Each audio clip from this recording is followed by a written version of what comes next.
तर 3:30 वाजले. अजिबात हाताला चिटकत नाही, पूर्ण झालेले.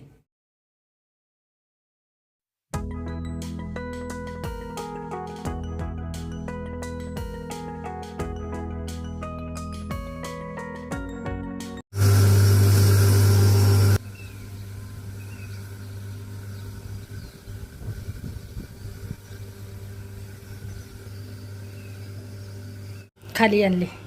रोज असे बाहेर आल्याबरोबर पाहायला भेटले असे फुलं की प्रसन्न वाटतं. हे जे त्या दिवशी गुलाबाचं हे लावलेलं होतं मी, त्या एका याला फूल पण आलं. ते कळी असेल त्याची, हे जगलं की नाही त्यांनी त्याची गॅरंटी नाही, पण ज्याला कळी आहे ती उमलते.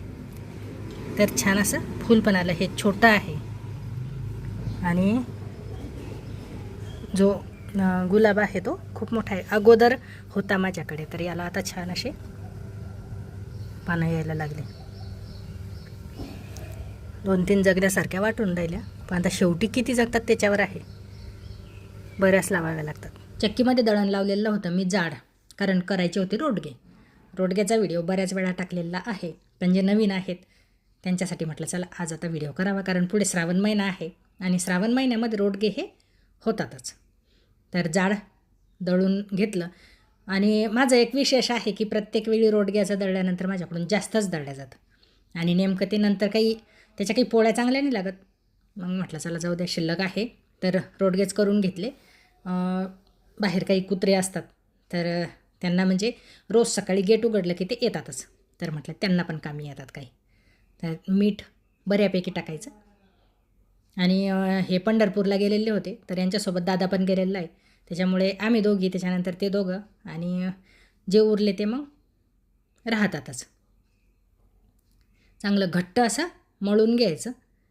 पोळीचं मळतो आपण तसं नाही मळायचं, तर घट्ट. पुरीचं असतं त्याच्यापेक्षा पण जेवढं घट्ट मळता येईल तेवढं चांगलं. चांगलं मळून याचे करायचे आहे रोडगे. तर रोडगे करताना थोडीशी प्रोसेस आहे. जर तसे गोळे जर केले तर ते भाजताच येणार नाही. तर रोडगे करताना या पद्धतीने करायचे आहे. याला थोडंसं तेल जास्त लागलं तरी काही हरकत नाही. गोवऱ्यातले करतो आपण तर त्याला वरच्या बाजून तेल नाही लागायला पाहिजे, तेल लागलं की ते जळतात. पण ह्याला असं आहे की आपल्याला नंतर ते तेलाचंच हे करायचे आहे, त्याच्यामुळे तेल वरून लागलं नाही लागलं काही एवढा फरक नाही पडत. आणि या पद्धतीने केल्यानंतर आतला भाग जो आहे तो पूर्ण पोकळ राहायला पाहिजे. तो जर भरीव राहिला तर भाजल्यानंतर कितीही भाजले तरी ते आतून कच्चे राहतील. आणि समजा भाजायचेच जर म्हटलं तर वेळही तेवढाच लागेल. तर आतला भाग पूर्ण पोकळ राहायला पाहिजे. या पद्धतीने हे करून घ्यायचे. सगळे करून घेतले की कढईमध्ये तेल टाकायचं बऱ्यापैकी. हे तेल नंतर काढून टाकायचंच आहे, एवढं तेल नाही लागणार. त्याच्यानंतर ते रोडगे चांगले असे तळून घ्यायचे, नंतर भाजायचे आहे. पण वरचा जो भाग आहे तो पूर्ण त्याचा कडक व्हायला पाहिजे. त्याच्यामुळे कढईमध्ये तेल असं घ्यायचं की त्याच्यामध्ये 2-3 रोडगे तरी टाकल्या जातात. आणि हे अलटपालट करत करत चांगले असे भाजून घ्यायचे. जो वरचा भाग आहे तो पूर्ण असा कडक व्हायला पाहिजे. आणि वरचा भाग जर कडक नाही झाला तर ते नरमपणा त्याला जास्त राहतो. बऱ्याच जणी करतात आमच्या इकडे, तर तेलामध्ये नाही तळत, त्या लगेच कढईमध्येच भाजतात. पण मला या पद्धतीचे आवडतात आणि प्रत्येक वेळी आवड महत्त्वाची आहे. आणि आम्हाला सगळ्यांना पण थोडे कडक पाहिजे. तर मी पण सुरुवातीला म्हणजे काही स्वतः असे शिकलेली नाही, आपणही शिकत येतो. तर मी जेव्हा इकडे आली तर शहरामध्ये गोवऱ्या नसतात आणि रोडगे खायचे आवड आहे, तर कशा ना कशा पद्धतीने ते केल्याच जातात. तर मला असे शेजारी जे आमच्या ताई आहेत सर्वच जणी सर्व करतात या पद्धतीचे रोडगे. तर त्यांनी सांगितलं होतं की करायचे आणि कढईमध्ये भाजायचे, तर ते भाजून घेतात. मी त्याच्यामध्ये थोडासा बदल केला, मी तळून घेते अगोदर. ते सर्व तेलामध्ये तळणं झाले पण तरी पण आतून पूर्ण कच्चे असतात. तर याला अशा आता कढईमध्ये लागणार आहे 1 तास. कमी गॅसवर झाकण ठेवायचं आणि वाफेवर याला आता होऊ द्यायचे. तर दुसरी कढई घेतली मी, कारण त्या कढईमध्ये हे बसत नव्हते. हे आता परतत राहायचं आहे. जय श्री गजानन माऊली. सर्वांचं स्वागत आहे गृहिणी स्पेशल मराठीवर. आजचा दिवस तुम्हाला खूप चांगला जाऊ देत हीच महाराजांच्या चरणी प्रार्थना. रोडगे केली आज. रोडग्याची रेसिपी बऱ्याच वेळा टाकलेली आहे मी, पण काही नवीन ताई ॲड होतात तर त्यांच्यासाठी म्हटलं चला. आणि श्रावण सोमवार असला म्हणजे आमच्याकडे रोडगे असतातच. कधी करते मी एखाद्या वेळेस थोडंसं, आता खूपच काही बाहेर वगैरे गेले किंवा वेळ नसला तर तेव्हाच नाही करत. पण श्रावण सोमवारी शक्य होईल तेव्हा रोडगे असतातच. आणि गावाकडचे रोडगे जे याच्यातले आहे, गोवऱ्यातले आहे, ते तर सगळ्यांनी पाहिलेच. उन्हाळ्यामध्ये व्हिडिओ टाकलेला आहे मी. तर आमच्या तिकडे खूप भंडारे असतात श्रावण महिन्यामध्ये. प्रत्येक सोमवारी मठ आहे, तो मठाचा पण व्हिडिओ टाकलेला आहे मी. तर त्या मठावर म्हणजे प्रत्येक सोमवारी आजूबाजूच्या गावातले सुद्धा रोडगे घेऊन येतात लोक. तर प्रत्येक भागातली आपापली एक प्रसिद्धी रेसिपी असतेच प्रसिद्ध. तर आमच्या इकडे रोडगे आहे.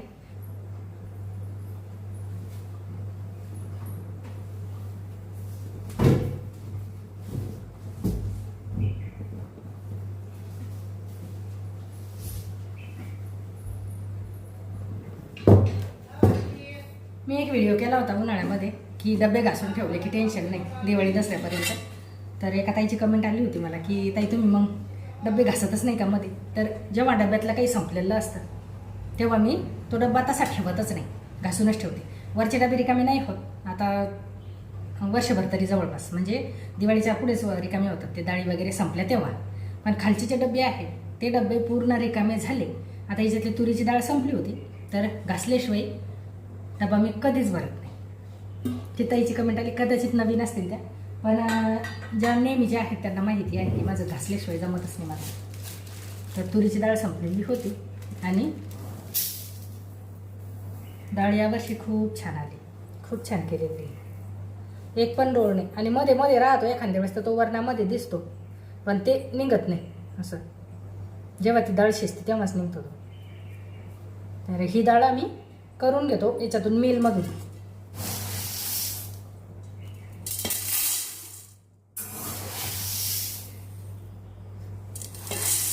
आता ही डाळ बरेच दिवस जाते, कारण तुरीची डाळ अशी म्हणजे वरण नाही खात आम्ही जास्त, पण डाळ भाज्या बऱ्याच असतात तर त्याच्यासाठी लागते, बरेच दिवस जाते. आता हे पूर्ण देवाची पूजा वगैरे झाली आणि आज लालच फुलं आहे सगळे. पांढरे आता 2 फुलं आणून महादेवाच्या पिंडीवर टाकणं आहे, कारण महादेवाला काही लाल फुल चालत नाही.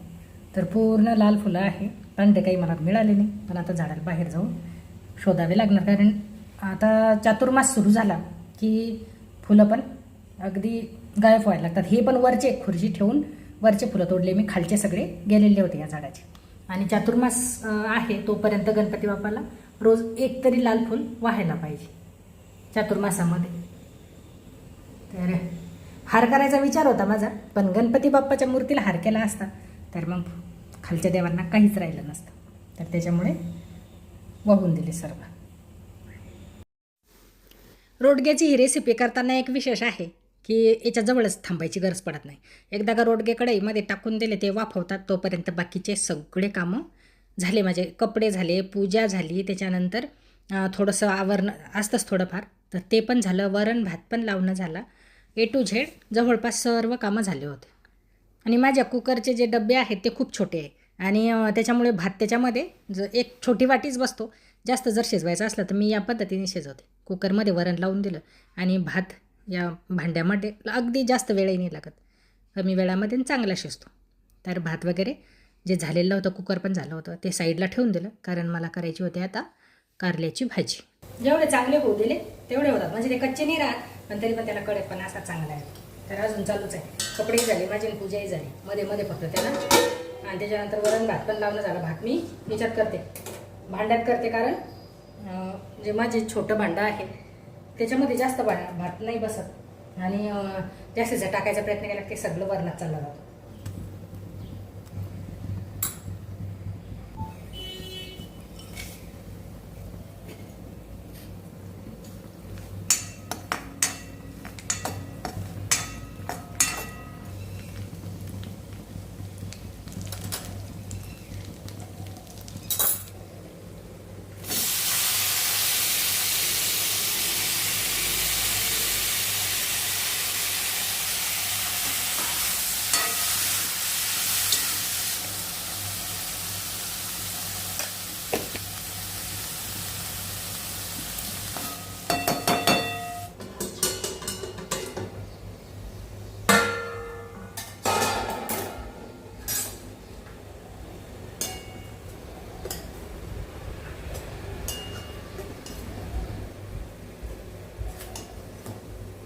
झाल्यानंतर हे रोडगे असे ठेवून द्यायचे, झाकण नाही ठेवत चालतं, समजा असे असले तरीही चालतात.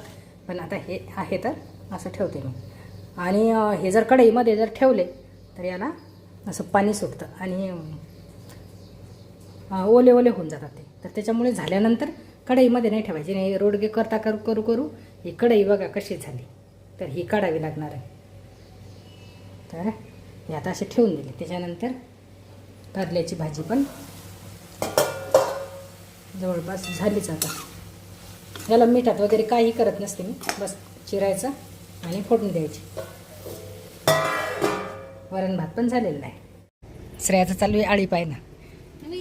सापडतच नाही, सापडूनच नाही राहिली. पण घाण आहे ते. हे आहे श्रेया मावा की काहीतरी सांगितलं पप्पानं. आळीची फक्त घाण दिसते पण आळी दिसत नाही. हो ना, वांग आलं ना, बघ ना. काटाळ वांग नाही दिसत. हे दिसून राहिलं प्लेनच. बाईनं आणलं होतं एक रोप. आळी आहे झाडावर. हे बघा आळीची घाण आहे की नाही त्याच्यावर किती सारे पानं. पण ती दिसूनच नाही राहिली. कोणत्या कलरची? हिरव्या कलरची. काय माहित कोणत्या कलरची आहे आता याच्यावर तर. पण ती दिसूनच नाही राहिली. किती दिवस झाले शोधून राहिलो.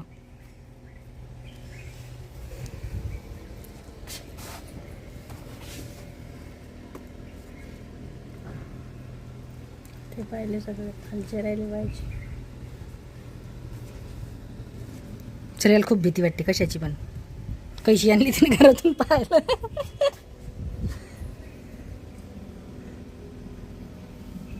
घाण दिसते पण आळीच नाही दिसत. श्रेयाचे फुलं पाहिले का लिलीचे? खाली आणली मी ते. हां, त्याच्याकडे पाहतच राहा वाटतं. मालकाचं चालू आहे आराम. आणि आता जवळपास 11 वाजत आले. यांना फोन केला तर ते अजून बरेच लांब आहे. आणि आता लागली भूक. भूक लागते उपवासाच्या दिवशी. दुसऱ्या दिवशी समजा उपवासाच्या दिवशी काही नाही वाटत, पण दुसऱ्या दिवशी असं वाटतं की खूप भूक लागली. आणि जेवायला बसलं की उपवास सोडायला बसलं काहीच धकत नाही. तर त्याच्याचमुळे आणि नंतर उपवास सोडल्यानंतर खूप कंटाळा येऊन जातो कोणत्याही कामाचा. तर मी अगोदर आता भांडी घासून घेते. 2-4च भांडी पडलेली. तर ते घासून घेणार आहे. आणि त्याच्यानंतर मग दोघीचे भांडे घासायला काही जास्त हे नाही. ते तोपर्यंत ते येतात. 12-1 होणार आहे त्यांना यायला. तर कारलं पण आता शिजत आलं. आणि मी मागच्या एका व्हिडिओमध्ये असं सहज चालू होते माझ्या श्रेयाच्या गप्पा की तुला कारलं खूप आवडतं. आवडीची भाजी आणली. तर एका ताईला वाटलं की श्रेयाला कारलं खूप आवडतं. कारलं श्रेयालाही आवडत नाही, पंकजलाही आवडत नाही. आणि आम्ही दोघं, मला आवडतं पण मलाही आता आवडायला लागलं. पहिले नव्हतं आवडत पण आता मी कारलं खाते. तर तोंडी लावायला पाहिजे काहीतरी, त्याच्यामुळं भाजी पण शिजली. मला आवडतं कारलं आता, खूप आवडतं. आणि पहिले भांडे घासून घेते आणि त्याच्यानंतर मग उपास सोडते. हे झाले कसे तर अजिबात हाताला चिटकत नाही. पूर्ण झालेले. याच्यावर आता मस्त तूप घ्यायचं. 2 चमचे त्याच्यात पडले.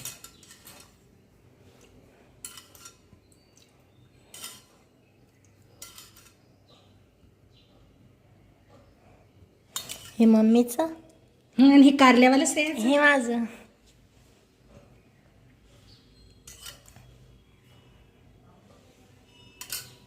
अरे वरणात नाही टाकायचं.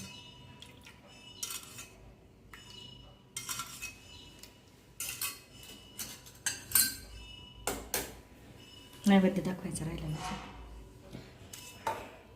आता 3:30 वाजले.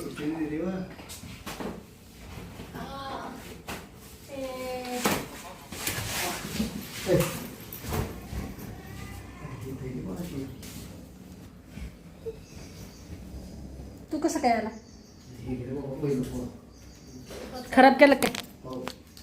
श्रेया म्हणे आतापर्यंत जेवढा वापर नाही झाला तेवढा झाला असं. बाय.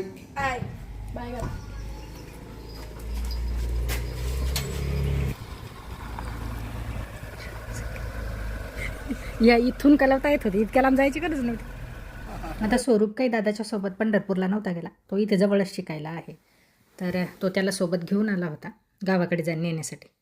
तर त्यांनी जेवण वगैरे केले आणि आराम वगैरे काही नाही केला. लगेच निघाला तो. आता बघा हे फुलं कसे उमलले सकाळी. आता ह्याच कळ्या संध्याकाळी परत कोमलतात. परत उद्या 2-3 दिवस तरी उमलतात हे.